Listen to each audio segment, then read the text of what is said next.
Uma mãe, um filho e um crime perturbador. Você acredita no instinto materno? Sarah B. Hardy, antropóloga e professora emérita da Universidade da Califórnia, tem uma visão revolucionária sobre esse tema, assim como muitas outras autoras também têm. De acordo com ela, essa suposta atitude biologicamente programada simplesmente não existe, né? Esse instinto materno, segundo a Sarah, não existe. Então, a minha pergunta para você hoje é se você acredita em instinto materno. E aí, gente, como é que vocês estão? Por aqui tá tudo certo. E hoje a gente tem mais um episódio aqui no Casos Reais com uma história que aconteceu no Brasil. Vocês pedem muito caso brasileiro e a gente tenta trazer, só que a gente também tenta mesclar aí com casos americanos. Daniela Pérez foi um brasileiro.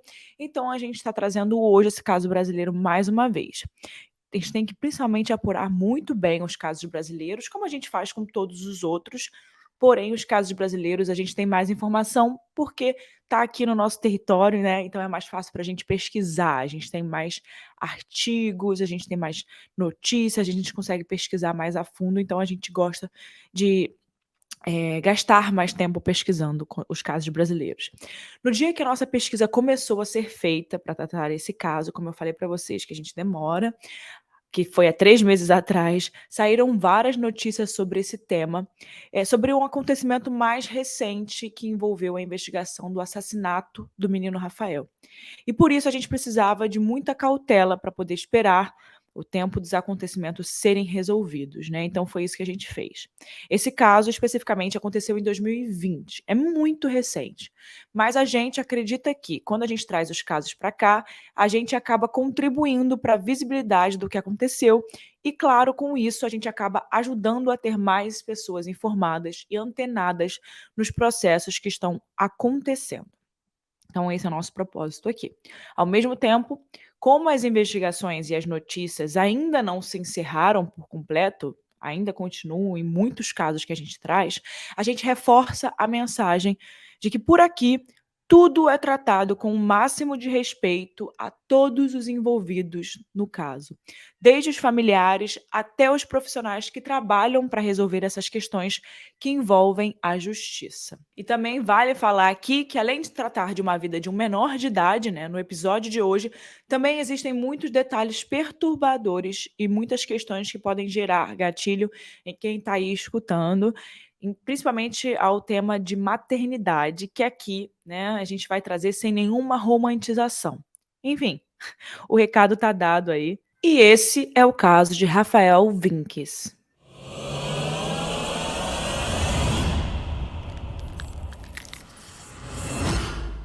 Mas antes da gente começar o caso de hoje, aproveita e já vai seguir a gente lá nas nossas redes sociais para você não deixar de acompanhar nada do que acontece, do que a gente posta lá. A gente posta muita coisa lá importante sobre os casos, sobre notícias. Teve o caso da Daniela que a gente publicou numa quinta-feira, a gente avisou por lá que a gente ia publicar na quinta e não na quarta. Então esses tipos de avisos ficam por lá. O meu Instagram é Erica com K, Mirandas, com S no final, e o do Casos Reais é @casosreaisoficial. Então agora vamos para o caso. Tudo começou no dia 15 de maio de 2020. Alexandra Dugolkensky acordou e foi até o quarto do seu filho, Rafael. Na noite anterior, ela tinha deixado ele na cama, pronto para dormir, como todos os outros dias. E quando ela abriu a porta, a surpresa. Rafael não estava no seu quarto e a cama estava completamente desarrumada. A Alexandra resolveu andar até a entrada da casa, mas quando ela chegou, se deparou com a porta aberta. Onde estava o seu filho? Preocupada, a Alexandra foi pedir ajuda de alguns familiares. Pensou até que se o Rafael não estava em casa, provavelmente ele estava na casa da avó. Sabe aquelas famílias que moram muito perto, né, uma da outra? Era super comum, né, no caso deles, que o filho estivesse na casa de um parente próximo, porque era bem perto um do outro. Mas quando ela chegou na casa da avó, nada dele. Então ela decidiu ir à casa de alguns amigos, mas ninguém tinha visto o menino. O que será que tinha acontecido com Rafael? A última vez que a Alexandra tinha visto o Rafael foi quando colocou ele para dormir e ele estava vestindo uma camiseta de futebol do Grêmio, uma calça de moletom preta, chinelos e óculos de grau. E mesmo relatando as características físicas dele e a forma como ele estava vestido naquela última vez que ele foi visto para todas as pessoas, ninguém naquela região tinha visto absolutamente nada. Alguma coisa tinha acontecido com o seu filho e ela não fazia ideia do que. Então ela decidiu ir ao conselho tutelar da cidade e comunicar o desaparecimento do Rafael. A Alexandra contou para as autoridades exatamente o que acabamos de contar para vocês e prontamente a Polícia Civil foi acionada na busca. Todo o município de Planalto já estava mobilizado naquele momento para encontrar Rafael. De acordo com as pessoas que conviviam com ele, Rafael era um menino muito bom, uma criança aplicada na escola e, além disso, ele era considerado o melhor aluno da turma. Abre aspas. O Rafinha, como a gente costumava chamar ele em sala de aula, sentava na primeira fileira. Ele era um menino meigo, educado, era o xodozinho da turma. Um guri de fácil amizade. Tímido, bem reservado, mas um guri que nunca teve problemas na escola. Nunca se envolveu em brigas com colegas. Ele era bem na dele, bem tranquilo. Fecha aspas, contou a professora de Rafael. E quando foram questionados sobre o sumiço do menino, os professores da sua escola disseram que o Rafa não tinha nenhuma característica de um pré-adolescente revoltado, que poderia ter fugido da mãe, e que a mãe era uma pessoa importante na vida que ele tinha. Ele era o orgulho da mãe dele. Ele falava muito da mãe, com muito amor, muito carinho, e que por viver com a mãe era o porto seguro dele. Ele sempre deixou isso bem claro para todo mundo, mesmo sendo ainda uma criança, né? A vida do Rafael era praticamente na sua casa e na sua escola, e ele tinha pouquíssimos amigos. Geralmente ele ficava em casa durante o dia inteiro com o irmão, a mãe e o companheiro da mãe. Então tudo que envolvia esse sumiço era muito estranho. Agora vamos falar um pouquinho da Alexandra? Bom, Alexandra Salete Dugokensky tinha 32 anos na época. Além do Rafael, que era o filho dela com o agricultor Rodrigo Vinques, de Bento Gonçalves, ela também é mãe de outro jovem, nascido em 2003, que era menor de idade quando tudo isso aconteceu. Aquele irmão do Rafael que a gente acabou de comentar aqui em cima, né? Uma característica sobre a personalidade de Alexandra, um comportamento frio, aquele tipo de pessoa que sabe o que quer, mas que para isso não admitia nenhum confronto e nem ser desrespeitada ou desobedecida. Então, dentro desse contexto, os policiais tinham três linhas de investigação para o que aconteceu com Rafael. A primeira opção poderia ser suicídio, o que seria complicado de entender, porque ele era apenas uma criança, né? A segunda, sequestro, o que fazia muito sentido, né? Principalmente no Brasil, enfim, isso acontece, né? E a terceira e última era de que Rafael tinha sido assassinado. Mas por quem? Na tarde da segunda-feira, que era dia 18, o Corpo de Bombeiros de Palmeira das Missões e a Brigada Militar auxiliaram nas buscas com a ajuda de cães farejadores. Mas nada de Rafael foi encontrado. Até que depois de algumas buscas nas imediações, a primeira opção, que era de suicídio, já tinha sido descartada.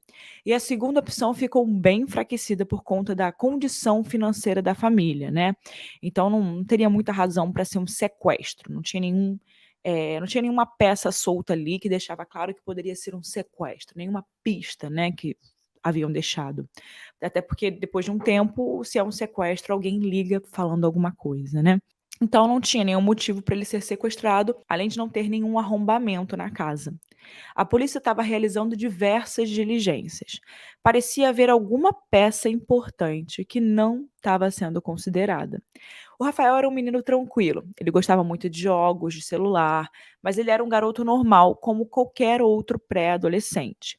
E quando a polícia foi até a sua casa, eles apreenderam o celular de Rafael para investigar se ali, né, tinha algum conteúdo que ajudasse nas investigações, nas buscas, que desse algum caminho para os policiais. Mas não tinha nada. As câmeras de vigilância de estabelecimentos da cidade também estavam sendo verificadas e nenhuma imagem suspeita do que poderia ter acontecido foi encontrada. Enfim, várias campanhas online foram realizadas e muito divulgadas pela imprensa. Cartazes com fotos do menino também foram distribuídos pelos municípios da região. Enfim, estavam todos preocupados e muito motivados a encontrar Rafael. Bom, já que as duas primeiras opções foram descartadas, a terceira linha de investigação estava ganhando mais força. conforme os dias iam passando. E por causa disso, os policiais decidiram investigar mais a fundo a mãe da criança, que era, no caso, a pessoa mais próxima que ele tinha na vida e a última que tinha visto Rafael com vida. Desde o primeiro momento, o comportamento de Alexandra chamou a atenção dos policiais. Isso porque ela sempre adotou uma postura muito serena e tranquila o tempo inteiro. Isso era muito estranho, né? Porque um filho está desaparecido. Então, eles estavam esperando ali um tipo de, né, reação um pouco mais explosiva, sem entender. E ela estava bem tranquila. Durante as diligências, ela foi ouvida mais de 10 vezes pela polícia. No início, ela disse que a criança tinha desaparecido por conta de uma briga entre eles. O motivo era bobo: Rafael não saía do celular e eles acabaram brigando. E com o sumiço de Rafael, ela foi até o conselho tutelar, mas esse fato gerou uma séria desconfiança na Polícia Civil, porque só foi avisada do acontecimento, né, do acontecido no dia seguinte, né? Então, assim, como é que você briga, né, tem uma briga e você é mãe, a criança some e você só vai no dia seguinte, sabe? Normalmente são os pais que vão primeiro. Em todos os casos que a gente traz aqui, os pais são os primeiros a irem falar sobre o sumiço e ficam putos porque não conseguem que nenhuma busca seja feita antes, né, daquelas horas determinadas para ser de fato um desaparecimento, né? As pessoas, normalmente a polícia não dá muita bola, fala que a pessoa vai voltar, que ainda está muito cedo para esperar a pessoa voltar, não é? Então, nesse caso, os familiares sempre vão assim que eles descobrem que a pessoa não está em casa, né? Bom, além disso, as informações que a Alexandra passava para a polícia começaram a não fazer sentido. Pensa comigo. Ela disse que acordou e que o filho não estava mais em casa. Então, como que ela sabia que ele estava usando uma camisa do Grêmio? Bom, a polícia entendeu que a Alexandra tentava passar vários detalhes, né, com riqueza nesses detalhes, mas que não faziam sentido no contexto. No dia 25 de maio de 2020, que era uma segunda-feira, depois de alguns dias de buscas, o Rafael foi encontrado na cidade de Planalto. A criança, que desde o dia 15 de maio estava sendo procurada por toda a cidade, estava enrolada em um lençol dentro de uma caixa, em uma casa abandonada bem próximo de onde eles moravam. E aí, o que era mais improvável aconteceu. A gente não sabe exatamente o que motiva, né, uma confissão. Talvez medo, insegurança, desespero. O fato é que por volta das 5 da tarde, depois do filho ser encontrado, logo depois do filho ser encontrado, Alexandra se rende e confessa que matou o próprio filho. O delegado envolvido diretamente no caso afirmou que nesse momento ela mudou completamente daquele estado sereno e tranquilo e começou a chorar. Depois, ela logo voltou para o estado que ela estava de tranquilidade. A mãe disse que verificou que a criança estava morta na cama e depois enrolou o menino em um lençol e o levou à garagem da casa vizinha. Os policiais não sabiam se tinha mais alguém envolvido no crime e, por isso, acharam coerente apurar a participação de outras pessoas. Ela contou aos policiais que a morte aconteceu depois de ela ter dado um remédio para o Rafael. Mas de que remédio que ela estava falando? Uma outra questão que também não ficou muito esclarecida foi a motivação do crime. O Joerbert Pinto Nunes faz uma declaração dizendo, abre aspas, é uma incógnita. Até o momento, com todos os depoimentos, nenhum indica que tinha qualquer desavença da mãe com o filho. Fecha aspas. Isso torna tudo ainda mais misterioso para todas as pessoas que estavam envolvidas ali, né? Porque a primeira coisa que você tenta procurar é uma razão, né? Mas vamos entender o que a mãe disse. Segundo a versão de Alexandra, o menino estava agitado e por isso ela deu um calmante para ele dormir. Foram alguns comprimidos de diazepam, que é um calmante bem conhecido por sinal. E quando ela percebeu que ele estava sem vida, ela ficou assustada e escondeu o corpo do menino. Enfim, essa foi a história contada por ela. Agora o problema vem aí, né? Quando o laudo preliminar da perícia saiu, a história de Alexandra foi completamente desmentida. O relatório, né, mostrava asfixia por estrangulamento como a causa da morte de Rafael. E é incrível, né? Porque também, quando a pessoa fala que alguém tomou algum remédio, que deu algum remédio, você, nos exames toxicológicos, você consegue ver se realmente aquela pessoa tinha alguma coisa de remédio no estômago.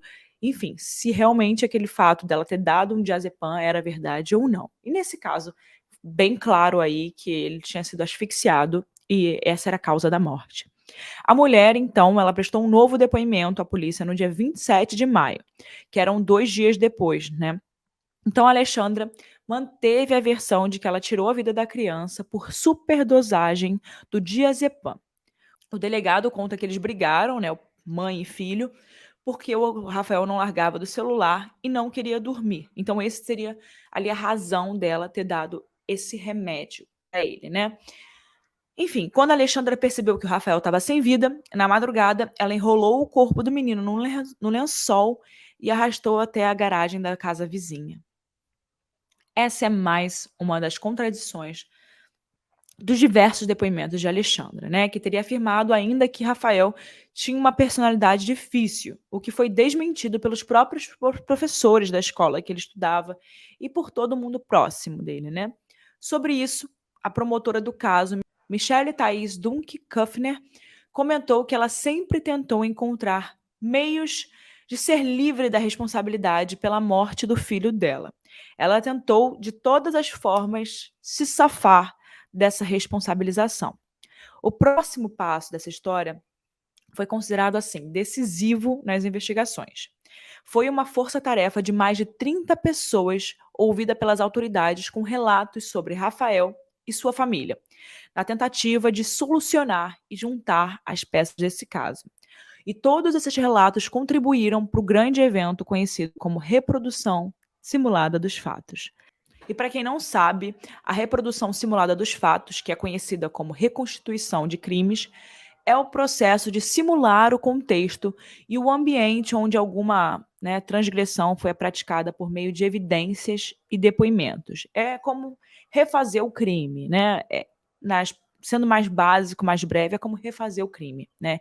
De acordo com todos os depoimentos e todo o lugar onde tudo teria acontecido, né? Então você volta para o lugar onde o crime aconteceu e refaz todos os caminhos, né?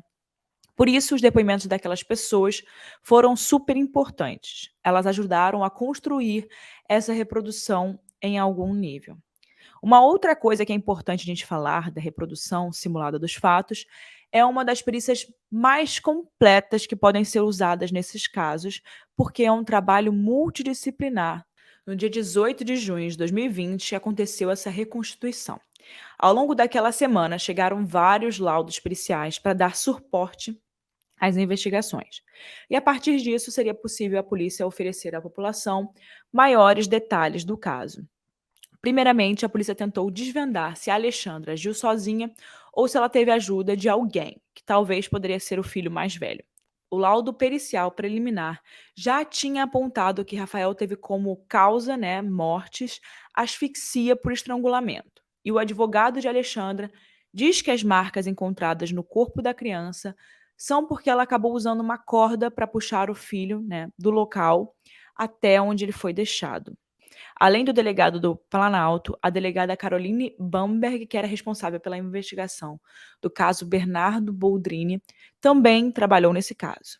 O caso do Bernardo também é um outro exemplo de caso surreal que aconteceu aqui no Brasil. E ele é bem parecido com o caso do Rafael. A gente ainda não trouxe o caso do Bernardo. Mas por conta dessa similaridade dos 2 casos, a delegada que investigou o caso do Bernardo foi convidada a participar dessas investigações do caso do Rafael. O primeiro objetivo era verificar se a versão apresentada pela mãe, né, que era uma das 1 milhão de versões que ela criou, né, nesse caso, mas enfim, essa última, né, que ela apresentou, que era a principal investigada pelo crime, se essa versão fazia sentido. Então a perícia iniciou por volta das 6 na Delegacia de Polícia Civil do município do Planalto. A Alexandra e seu filho mais velho foram ouvidos pela perita criminal responsável pela investigação. O adolescente, que era o irmão mais velho do Rafael, relatou que apenas ouviu barulhos, mas não presenciou o crime, e por causa disso ele foi dispensado da segunda parte da dinâmica. Todos os momentos da versão apresentada por Alexandra foram refeitos, como eu disse para vocês, né? O fotógrafo criminalístico fez o levantamento fotográfico do local. Ao longo dessa reprodução de fatos, então ele ia lá, tirava foto, ia lá, tirava foto de cada parte da reprodução. Um boneco, né, que tinha o peso do mesmo peso do Rafael, compatível com o da vítima, foi colocado durante essa reconstituição para representar o Rafael. Então eles fizeram a sequência de todas as ações da versão da Alexandra, que mostrou como os fatos teriam acontecido naquele dia. O perito médico legista que realizou a necrópsia também estava presente. Alguns dias depois, uma carta da mãe do menino gerou uma nova polêmica em torno da investigação. Alexandre escreveu um texto de mais de 100 páginas destinado ao filho mais velho. Essa carta foi entregue à Defensoria Pública, que era responsável pela defesa de Alexandra, no dia 1º de julho, uma quarta-feira, pelo seu defensor, o advogado Jean Severo. O defensor deu uma entrevista para a rádio local, afirmando que ela apontou nessa carta 2 pessoas envolvidas no crime, mas optou por não trazer isso a público, já que era um segredo de justiça. Ele só disse nessa entrevista que a carta era um documento rico em detalhes. Na manhã de segunda-feira, que era dia 6 de julho, o delegado de polícia do Planalto, Hercílio Raulileu Carletti, foi questionado sobre a carta durante o programa Alô Comunidade. Ele explicou ao apresentador Renato Bueno que a versão escrita pela mãe de Rafael não batia com os fatos encontrados durante a investigação. Abre aspas, não há fundamento algum na história que ela conta. A Alexandra agiu sozinha. Está muito claro no inquérito policial. Fecha aspas. Garantiu o delegado. Os meses se passaram e a Alexandra continuava presa aguardando o julgamento. A criminosa já estava presa há quase 2 anos e respondia pelos crimes de homicídio qualificado, ocultação de cadáver, falsidade ideológica e fraude processual. Nos 2 primeiros crimes, a gente consegue entender o porquê, né? Então eu vou explicar para vocês os outros 2. O crime de falsidade ideológica aconteceu por Alexandra inserir declaração falsa em documento público. Vocês lembram que ela mentiu para a polícia, dizendo que quando ela acordou, ela percebeu que o Rafael não estava e que a cama estava desarrumada e que não sabia o que poderia ter motivado o mesmo, né, o menino a ter saído da cama sem avisar ninguém? Então, isso daí é crime. E a acusação de fraude processual tem a ver com o fato dela ter mandado uma mensagem para a polícia afirmando que tinha encontrado um calendário com uma marcação no último dia em que o Rafael tinha sido visto com vida. Mas para a promotora, a Alexandra quis reforçar a falsa versão de desaparecimento e enganar a polícia para afastar as suspeitas que pudessem cair sobre ela, né? Então, no dia 22 de fevereiro desse ano, depois de muito tempo, 2022, né? Depois de muito tempo de espera, foram sorteados os jurados que deveriam compor o júri do caso Rafael. Então, o julgamento pelo assassinato do menino já tinha uma hora e data para acontecer. Às 9h30 da manhã do dia 21 de março de 2022, na cidade de Planalto. A previsão do Tribunal de Justiça era de que o júri durasse cerca de 4 dias. No julgamento seriam ouvidas 11 testemunhas. Então, o dia tão esperado, dia 21 de março de 2022, chega e a sessão começa. Mas 10 minutos após o início da sessão, ela foi encerrada. O motivo? A defesa de Alexandra levantou a questão de ordem, mencionando um suposto áudio de Rafael que teria sido enviado ao pai dele. Os advogados pediam a perícia do material, o que foi recusado pela juíza. O áudio que causou polêmica e a suspensão do julgamento de Alexandra Dugukensky volta a ser motivo de disputa entre acusação e defesa. Nessa semana, o Ministério Público Gaúcho encaminhou uma manifestação à Justiça, com informações técnicas que comprovariam que o áudio atribuído a Rafael Matheus Vinks foi apenas encaminhado ao celular do pai do garoto na data e horário indicados pelos advogados, mas foi gravado antes do horário entendido como da morte. A questão de ser ou não a voz do Rafael, para nós, sempre foi irrelevante, tá? Por quê? Nós já conhecíamos esse áudio, que a defesa alegou como inédito ou desconhecido lá no dia do júri, já tínhamos acessado, já tínhamos ouvido, e tínhamos descartado ele pela irrelevância no contexto. Por quê? Ainda que a voz seja do Rafael, tá? Esse áudio foi um áudio que foi encaminhado para o celular do pai do Rafael no dia 15. De acordo com a defesa, o mesmo áudio teria sido enviado um dia depois da data, né, que o Ministério Público marcou como sendo a morte da data da criança, dia 14 de maio de 2020.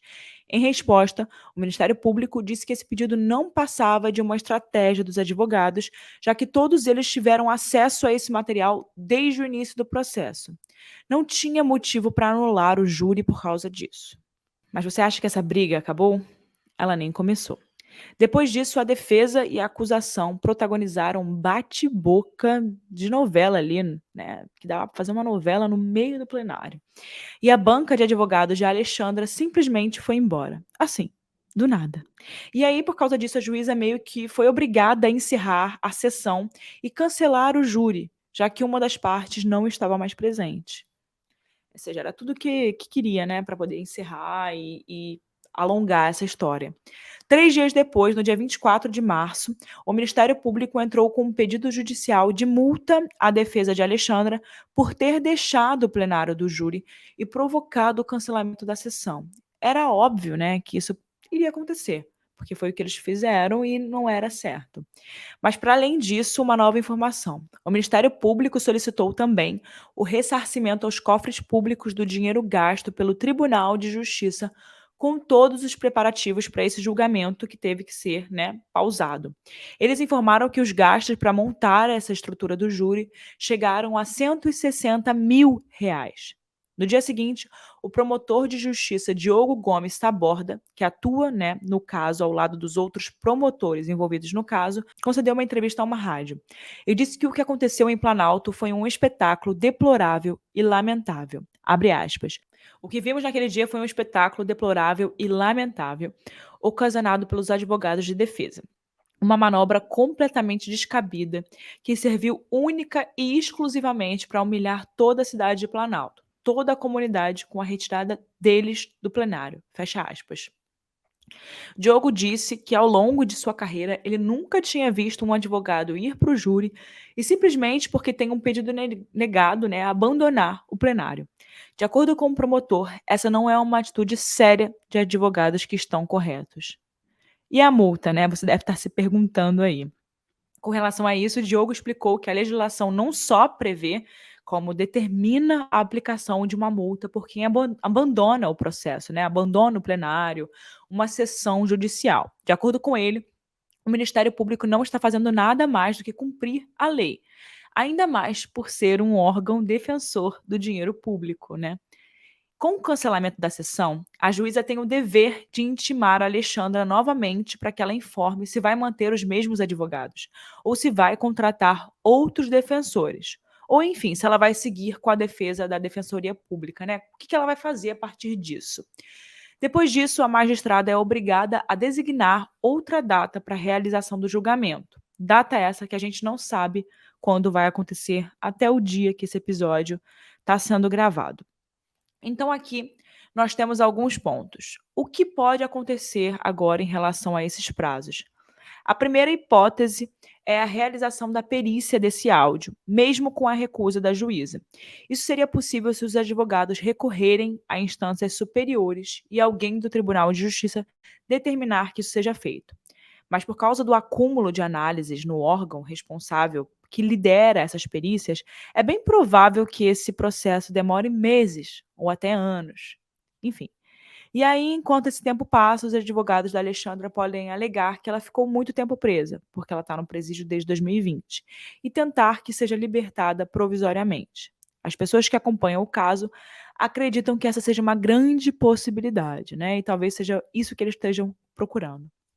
A segunda hipótese seria o julgamento ser marcado por agora, mas isso não deve acontecer pela quantidade de processos, pessoas e dinheiro envolvido. Ainda mais sendo tão recente, né? E a terceira hipótese seria o abandono do caso por parte dos advogados, o que é uma possibilidade. E caso isso aconteça, alguns defensores gratuitos podem ser nomeados para ela, já que nenhum acusado pode ser julgado sem defesa. O fato é que já aconteceram tantas coisas absurdas ao longo desse caso que essa reviravolta não surpreenderia, né? A própria Alexandra deu 4 versões diferentes para o sumiço do seu filho. Na primeira versão, ela disse que ele desapareceu. Na segunda, ela admitiu que o matou com diazepam. Na terceira, ela confessou que o arrastou com uma corda, ainda vivo. E na quarta, ela disse que o autor é o pai do menino, né? O autor do crime é o pai do menino. Bom, estamos em agosto de 2022 e esse caso ainda está rolando. Ainda tem muita história pela frente e muita coisa para acontecer. Mas eu queria trazer para vocês agora o áudio da Hannah, que ela sempre gosta de trazer alguma coisa a mais, né, que ela encontrou ali. Nesse caso, é sobre o processo de pesquisa do caso. Então, eu vou colocar aí o áudio dela e vamos ouvir o que ela tem para falar.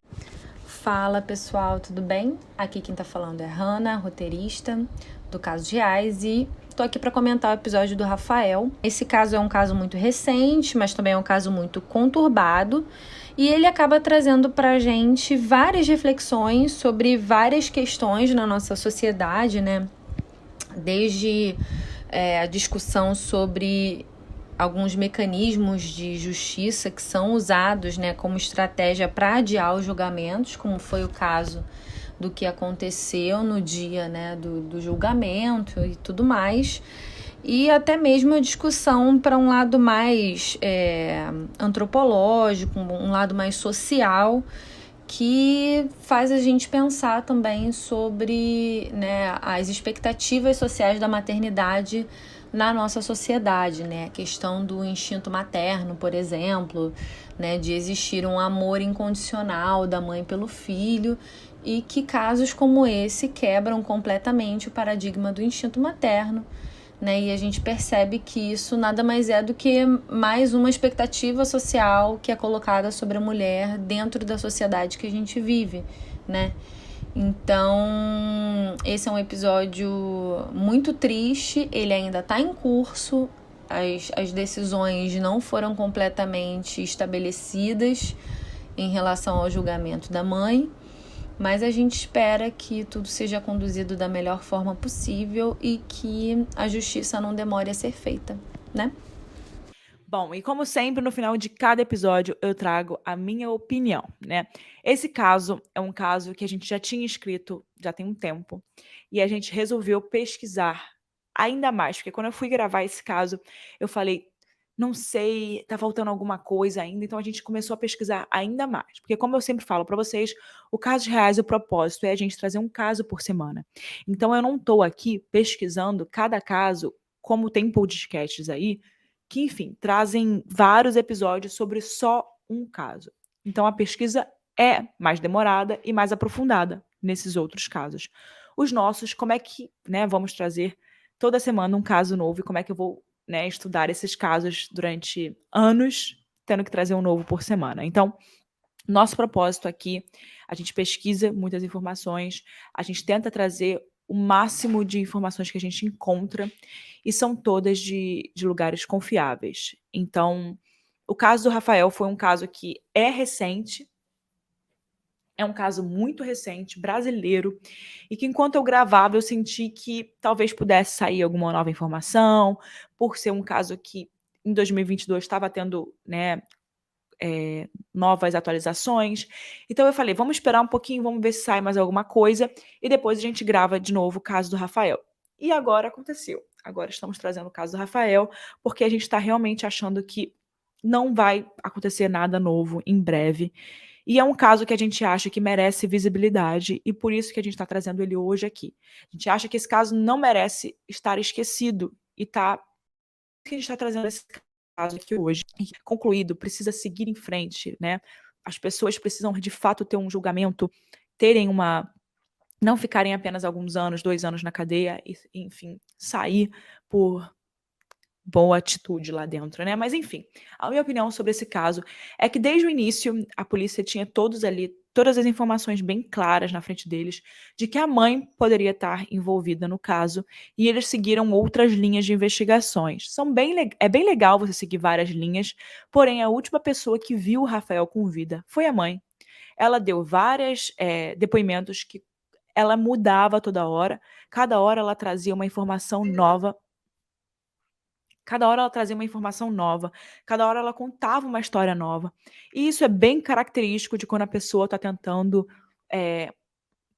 encobrir algo que fez, principalmente por ela ter sido a última pessoa que o viu com vida. Isso é bem clássico, né, de quando alguém realmente é culpado pelo caso. Enfim, é bem triste que isso tenha acontecido com o menino Rafael. A gente odeia casos de criança. Eu odeio trazer casos de criança porque me deixa muito chateada. E principalmente porque a gente sabe como é a justiça brasileira, né? Provavelmente não muita coisa vai acontecer com a Alexandra.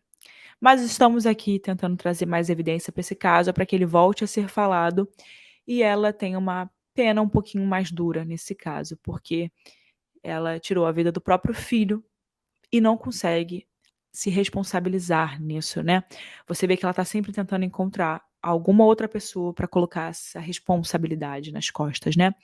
Ela sempre encontra uma razão, diz que o menino era muito agitado, diz que alguém poderia ter feito isso, ela nunca quer assumir de fato que foi ela quem fez isso com o filho e que ela teve essa frieza de fazer isso com o próprio filho, e isso não tem nada a ver com o Rafael, ele era só uma criança.